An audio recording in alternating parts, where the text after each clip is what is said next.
de Simón Pedro era uno de los dos que habían oído a Juan el Bautista y habían seguido a Jesús. Este se encuentra primeramente con su hermano Simón y le dice: hemos encontrado al Mesías, que quiere decir Cristo.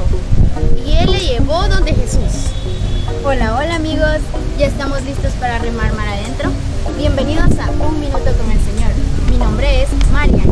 Y yo soy Sofía. Hoy vemos cómo comienza a formarse el grupo de seguidores de Jesús. Todo empieza con la valentía y honradez de Juan el Bautista.